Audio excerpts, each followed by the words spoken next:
Dante's Inferno, Dante Alighieri, Canto 4, still translated by Robin Kirkpatrick.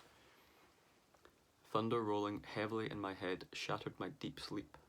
Startled, I awoke as though just shaken in some violent grip. And then once more my sight grew firm and fixed. Now upright and again afoot, I scanned intently all around to view where I might be.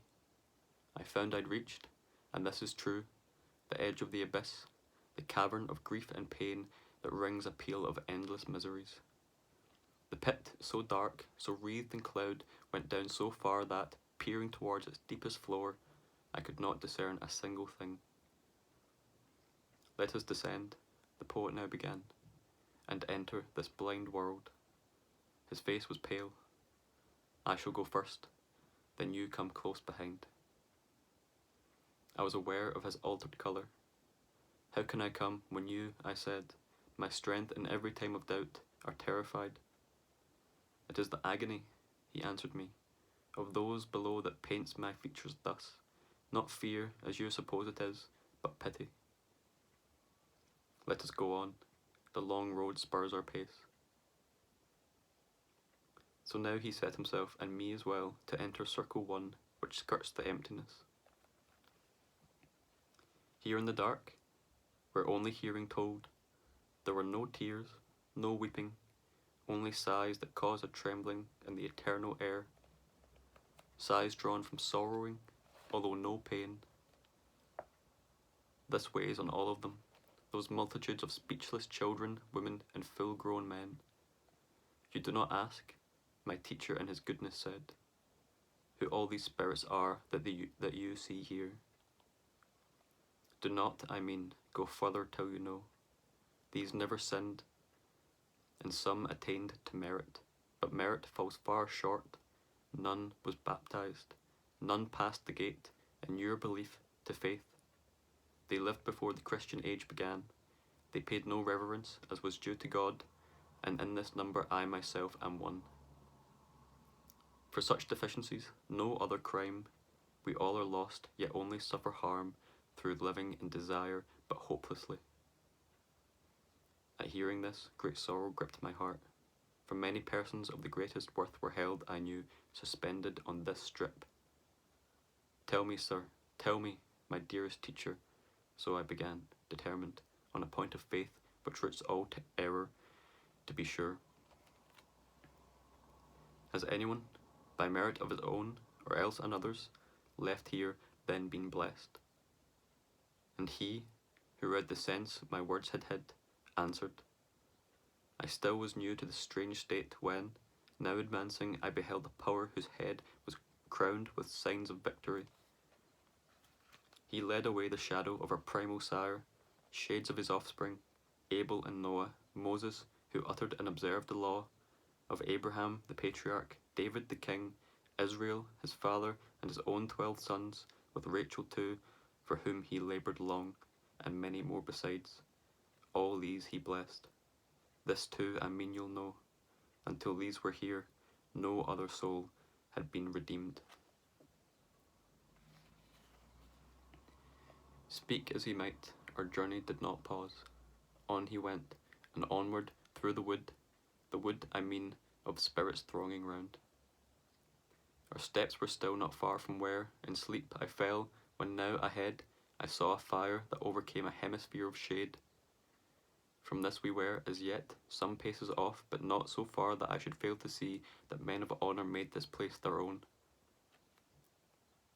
Honour you bring, my lord, to art and learning. Inform me who these are, their honour great, who stand apart in some way from the rest. He answered me, the honour of their name rings clear for those, like you, who live above, and here gains favour out of heaven's grace. And then there came upon my ear a voice. Honour be his, the poet in the heights, his shadow now returns which had departed.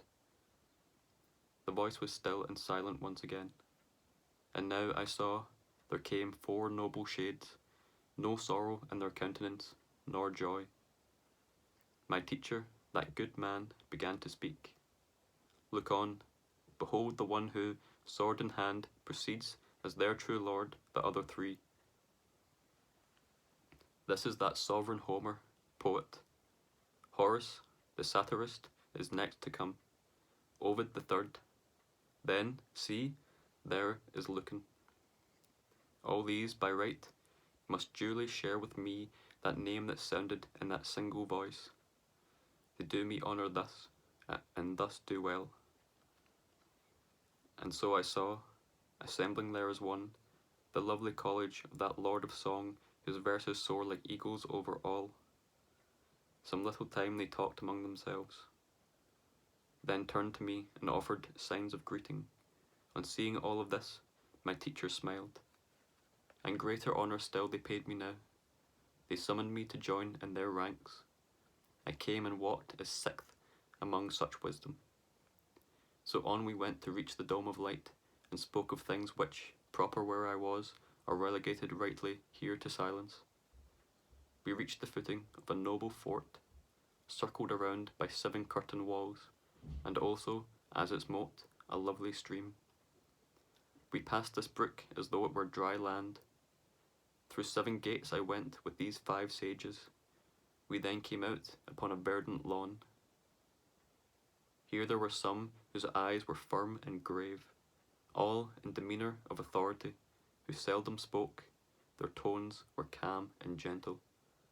And so we drew aside and found a space, illuminated, open, high and airy, where all of these were able to be seen.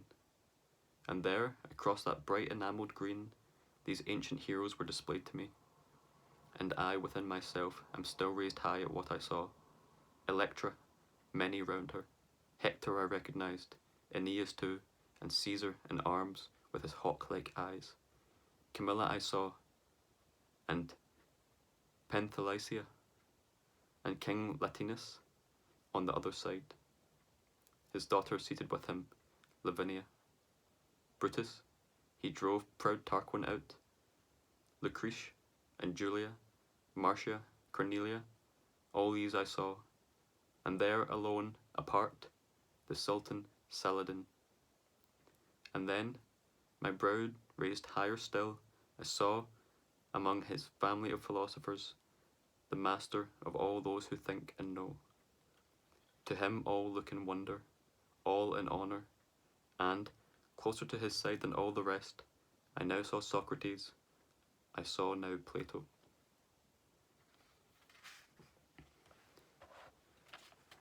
And one, Democritus, who claims the world is chance, Diogenes and Thales, Anaxagoras, Empedocles, Heraclitus and Zeno. Then one I saw who gathered healing herbs. I mean good Dioscorides. Orpheus I saw, and Seneca the moralist, Linus, Tully, Euclid the geometer, and Ptolemy, Hippocrates, Avicenna and Galen, Averroes too, who made the commentary. I cannot here draw portraits of them all. My lengthy subject pressed me ahead, and saying often falls short of fact.